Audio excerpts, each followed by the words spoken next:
يا أيتها النفس المطمئنة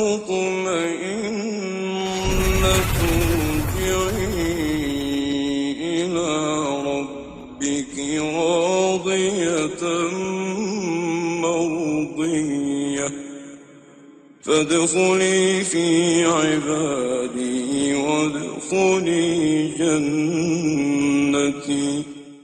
Chers frères et sœurs, lorsqu'on pose la question sur la majorité des non-musulmans sur l'islam, il le résume en une religion qui réprime, une religion qui interdit. D'ailleurs, dès que vous dites à quelqu'un comment tu peux définir l'islam, beaucoup de non-musulmans disent c'est la religion qui interdit la consommation d'alcool, c'est la religion qui interdit la consommation du porc, c'est la religion qui lapide ceux qui commettent l'adultère ou qui lapide la femme, c'est la religion qui oblige les femmes à mettre le foulard et ainsi de suite. On connaît bien entendu tous ces préjugés qu'on peut coller contre l'islam. Mais si ceci témoigne d'une chose, ça témoigne que les musulmans ont une part de responsabilité parce qu'ils n'ont pas transmis comme il le faut ce qu'est l'islam, ils n'ont pas défini l'islam comme il le faut pour le faire connaître aux autres. D'autant plus que cette vision-là, on la retrouve aussi chez certains musulmans qui, lorsqu'ils résument l'islam, ils le résument en une religion qui réprime, en une religion qui met en garde, en une religion qui, lorsqu'on l'écoute pas, on la suit pas, donc on va subir le châtiment de Allah Azza wa Jal. Et c'est là où on va voir des gens comme ça qui vont argumenter avec les versets, avec les hadiths qui mettent en garde et avec les hadiths qui parlent de l'enfer. Mais résumer l'islam à ce que je viens de dire, c'est une injustice à l'égard de cette religion. C'est une injustice à l'égard d'Allah Azza wa Jal, qui a cerné tout le monde, qui a cerné toute chose avec sa miséricorde et avec sa clémence. C'est occulter aux autres ce qu'est Allah Azza wa Jal véritablement. Qu'il est le miséricordieux, le tout miséricordieux, le très miséricordieux. Et d'ailleurs, ce sont ces attributs-là qu'on retrouve le plus souvent dans le Coran. Et rarement on trouve les attributs qui ont une relation avec la dureté d'Allah Azza wa Jal, avec le châtiment de Allah Azza wa Jal. Et ceci donc représente une des erreurs qui peuvent être commises par certains musulmans qui appellent Allah Azza wa Jal, qu'il s'agisse des imams, qu'il s'agisse des savants, ou qu'il s'agisse des simples suiveurs de la religion. Or, cette manière-là, c'est une manière de tronquer la réalité de l'islam et de mentir sur la réalité de cette grande religion. Et le prophète sallallahu alayhi wa sallam a mis en garde contre cette méthodologie d'expliquer l'islam. Lorsqu'il envoya Sayyidina Mu'adh ibn Jabal ainsi que Sayyidina Abdullah ibn Mas'ud au Yémen, l'un pour être juge, l'autre pour ramasser la zakat, et en même temps pour transmettre l'islam, le prophète sallallahu alayhi wa sallam leur a prodigué 3 conseils en or. Il leur a dit, facilitez les choses et ne les rendez pas compliquées. Yassira wa la tu'assira. Lorsque vous parlez aux gens, facilitez aux gens l'accès à l'islam, la compréhension de l'islam. Et ne la rendez pas très compliquée. Yassira wa la tu'assira. Bashira wa la tunaffira. Annoncez la bonne nouvelle aux autres. Et ne faites pas fuir les gens.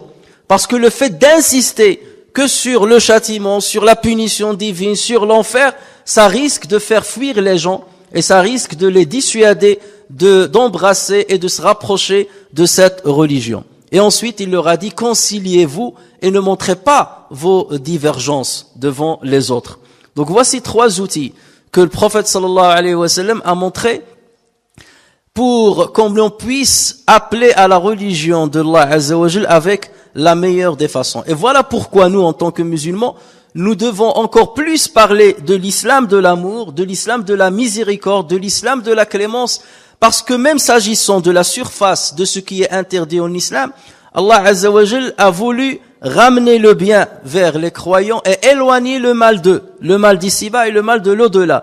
Lorsqu'Allah Azza wa Jal interdit une chose, c'est pas pour mettre une gêne sur les fidèles, ce n'est pas pour leur compliquer la vie, ce n'est pas pour leur rendre leur cheminement dans la vie lourd et difficile, au contraire, loin de là.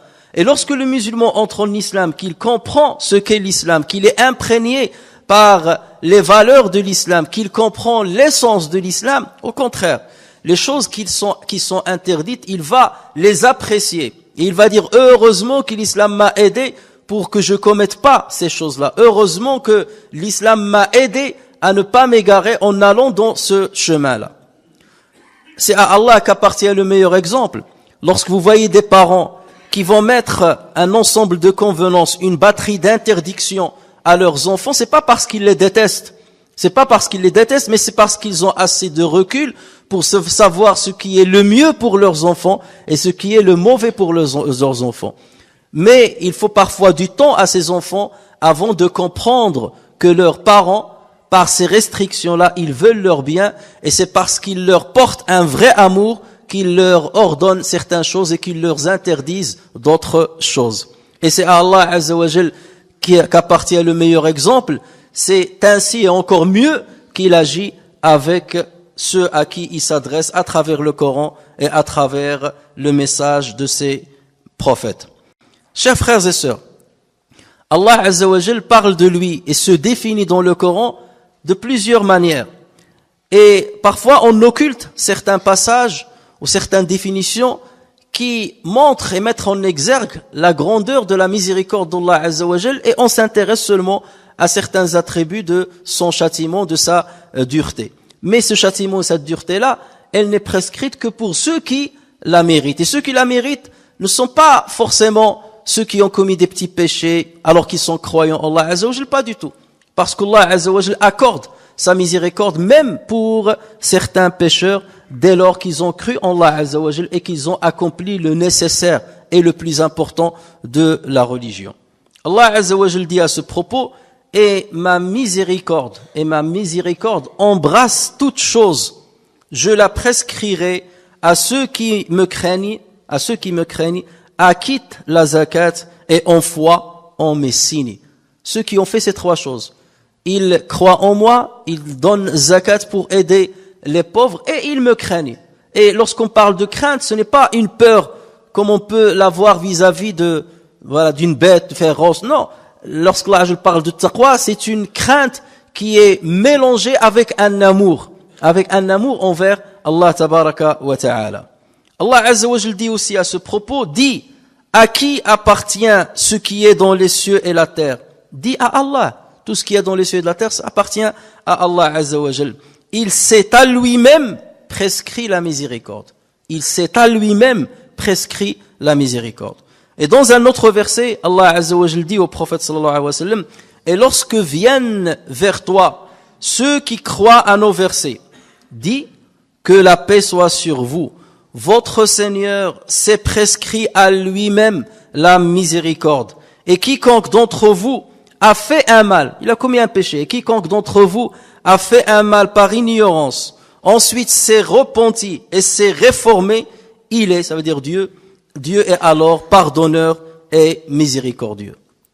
Un jour, dans un hadith rapporté par l'imam Ahmad, il est dit qu'un jour, le prophète sallallahu alayhi wa sallam était en compagnie de plusieurs compagnons. Il y avait une grande foule de compagnons autour du prophète sallallahu alayhi wa sallam, alors qu'il marchait dans certains sentiers, certaines ruelles de Médine.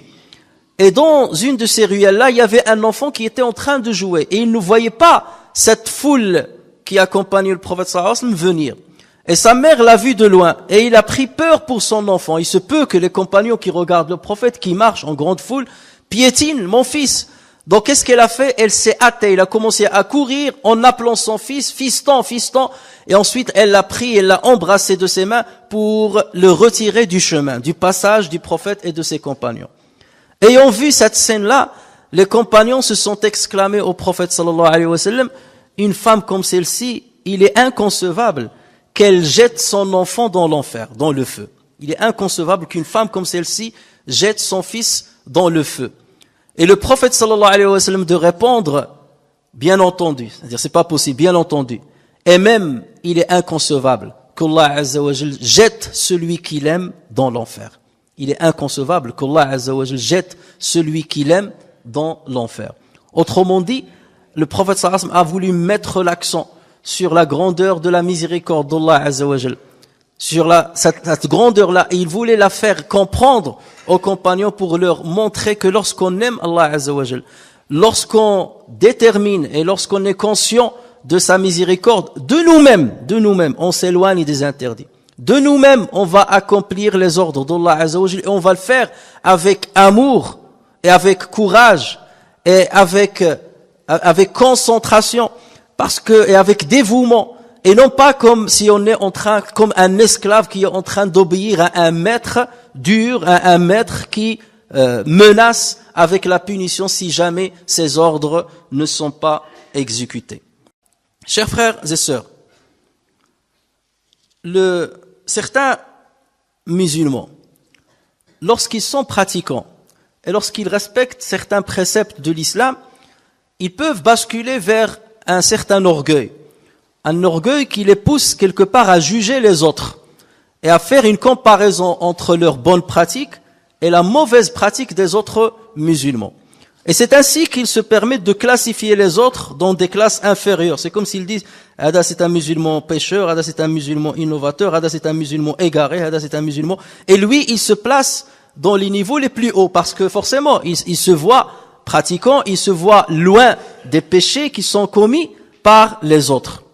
Et ceci est une faute très grave, le fait de devenir quelque part un juge par rapport aux autres. Et encore plus, lorsqu'on commence à le dire d'une manière explicite à certaines personnes, leur dire tu es un égaré ou telle personne est égarée et se targuer de devenir un juge et de prendre quelque part la place d'Allah Azza wa Jal pour juger les autres. C'est comme si Allah Azza wa Jal leur a donné une dérogation ou leur a donné une procuration pour qu'ils parlent en son nom. Et personne, si ce n'est les prophètes, n'a la procuration de parler au nom d'Allah Azza wa Jal. Il n'y a que les prophètes qui parlent d'Allah Azza wa Jal, ou bien il n'y a que les versets qui parlent d'Allah Azza wa Jal, et nous on élucide aux gens ces versets-là, mais on les explique tels que Allah Azza wa Jal et de la manière dont Allah Azza wa Jal veut qu'ils soient explicités. Rasul sallallahu alayhi wa sallam a parlé de cette catégorie de personnes en racontant et en narrant l'histoire de deux hommes qui faisaient partie de Banu Israël. Donc le prophète sallallahu alayhi wa sallam a dit autrefois, il y avait deux hommes qui s'aimaient, il y avait une relation d'amitié entre eux, ils faisaient partie de Banu Israël. L'un d'eux était très pratiquant, il était sur le bon chemin et il respectait les convenances de sa religion, tandis que l'autre commettait des péchés. Et à chaque fois, le premier essayait de réprimer l'autre ou essayer de conseiller l'autre, mais malheureusement, il ne le faisait pas de la meilleure des façons. À chaque fois, il lui dit « Arrête tes péchés, arrête de faire tes péchés ». Pendant que l'autre lui répondait à chaque fois « Laisse-moi libre entre moi et mon Seigneur. Laisse-moi tranquille entre moi et mon Seigneur. » Jusqu'à un jour où il l'a vu en train de commettre un grand péché. Et là, il est venu avec force et il lui a dit « Arrête ce que tu es en train de faire, je jure par Dieu que Allah Azza wa Jalla ne va pas te pardonner. Je jure que Allah Azza wa Jalla ne te pardonnera pas et il te fera entrer en enfer. » Et c'est là où Allah Azza wa Jalla a envoyé un ange qui a retiré les âmes de ces deux personnes et ensuite Allah Azza wa Jalla les a convoqués devant lui. Et il s'est adressé à celui qui commettait les péchés. Et il a dit à ses anges, prenez celui-là au paradis. Accompagnez-le au paradis. Et donnez-lui ma miséricorde. Faites-le profiter de ma miséricorde. Et ensuite, Allah Azza wa Jalla s'adressa à l'homme qui le sermonnait tout le temps. Et il lui dit, est-ce que tu es capable maintenant d'empêcher que ma miséricorde embrasse cet homme-là? Est-ce que tu es capable d'empêcher ma miséricorde qu'elle embrasse cet homme-là? Et l'homme de répondre, non, je ne peux pas l'empêcher. Et Allah Azza wa Jalla leur a dit, ramenez-le en enfer. Et Abu Huraira, qui narre ce hadith-là, qui rapporte ce hadith-là, a fait une remarque à la fin du hadith. Il a dit, par celui qui détient mon âme, la première personne a dit une phrase qui lui a fait perdre tout le bien d'ici-bas et le bien de l'au-delà. Une phrase qui lui a fait périr tout le bien qu'il a fait, toute la bonne adoration qu'il a faite. Et le hadith est rapporté par Abu Daoud, par l'imam Ahmed, il a été authentifié par Al-Albani. Muslim aussi rapporte un hadith sur Jundub, un compagnon du prophète sallallahu alayhi wa sallam, qui dit, j'ai entendu le prophète sallallahu alayhi wa sallam parler d'un homme en disant, il y a un homme qui a dit à un autre homme, par Dieu, Allah ne te pardonnera pas. par Dieu, Allah ne te pardonnera pas. Et c'est là où Allah Azza wa Jal a dit, qui est celui-là qui est en train de faire un serment sur ce que je vais faire et ce que je vais pas faire. Qui ose faire un serment sur ce que je vais faire et ce que je vais pas faire.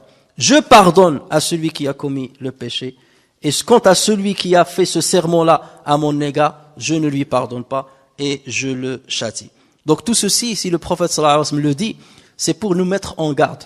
Nous mettre en garde de tomber justement dans ce genre de fierté, de fausse fierté malheureusement, de fierté morbide, de tomber dans cet orgueil-là qui consiste à rabaisser les autres, à juger les autres ou à se sentir plus pratiquant ou plus obéissant à Allah Azza wa Jal, ou plus connaisseur d'Allah Azza wa Jal que les autres. Sachez que la miséricorde d'Allah Azza wa Jal englobe toutes choses et cerne toutes choses et il la prescrira à qui il veut, à qui il veut. Et il y a parfois des secrets chez les gens qu'on ne sait pas dévoiler, qu'on ne peut pas dévoiler. Mais Allah Azza wa Jal connaît ces secrets-là.